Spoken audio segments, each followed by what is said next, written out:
हमें इज्जत से रहने का हक है स्पीकर साहब। ये रियासत की मांग हम क्यों कर रहे हैं? कहीं ना कहीं हमें लगा कि इन चीजों को जख्म पहुंचा और इन पे मरहम लगाने के लिए रियासत का दर्जा हासिल करना एक शुरुआत। हमारी जमीन पे हमारा अपना हक होना चाहिए, हमारे रोजगार पे हमारा अपना हक होना चाहिए। हमें बाहर के इन्वेस्टर्स से कोई गिला नहीं है, शौक से आइए, करिए इन्वेस्ट।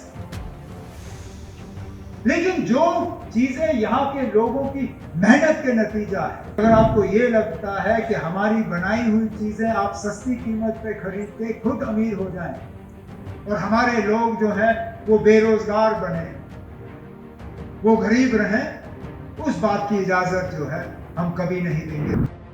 जम्मू और कश्मीर में नई सरकार बनने के बाद से आतंकवादी हमलों में तेजी आई है। राज्य के मुख्यमंत्री उमर अब्दुल्ला ने इन हमलों पर प्रतिक्रिया व्यक्त करते हुए कहा कि अगर राज्य में शांति नहीं होगी तो अन्य कार्यों को लागू करना मुश्किल हो जाएगा। उन्होंने कहा कि शांति स्थापित करना हम सभी की जिम्मेदारी है। विधानसभा में उपराज्यपाल के अभिभाषण पर बोलते हुए उमर ने जम्मू और कश्मीर के लिए पूर्ण राज्य का दर्जा बहाल करने की मांग की। उन्होंने कहा कि यह वह विधानसभा नहीं है जिसे हम चाहते हैं, हम एक पूर्ण विधानसभा चाहते हैं, जैसा वादा प्रधानमंत्री मोदी ने किया था।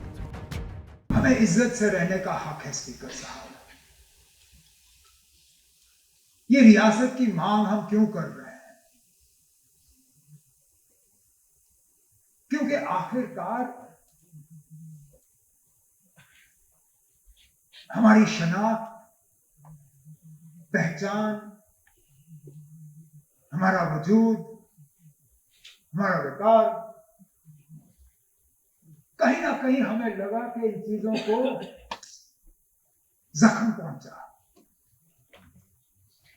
और इन पे मरहम लगाने के लिए रियासत का दर्जा हासिल करना एक शुरुआत है। लेकिन इसके साथ साथ बाकी रियासतों की तरह हमारी जमीन पे हमारा अपना हक होना चाहिए, हमारे रोजगार पे हमारा अपना हक होना चाहिए, हमारी रिसोर्सेज पे हमारा अपना हक होना चाहिए। हमें बाहर के इन्वेस्टर्स से कोई गिला नहीं है, शौक से आइए, करिए इन्वेस्ट। लेकिन जो चीजें यहां के लोगों की मेहनत के नतीजा है, उनकी टैक्स का नतीजा है, जो हमने एसेट्स बनाए हैं, उनको हम बेचने के लिए तैयार नहीं है स्पीकर साहब। वो हम दूसरों के हवाले नहीं करेंगे। यहां कुछ लोगों को गलतफहमी है कि हम गुलमर्ग या पहलगाम बेचने वाले हैं।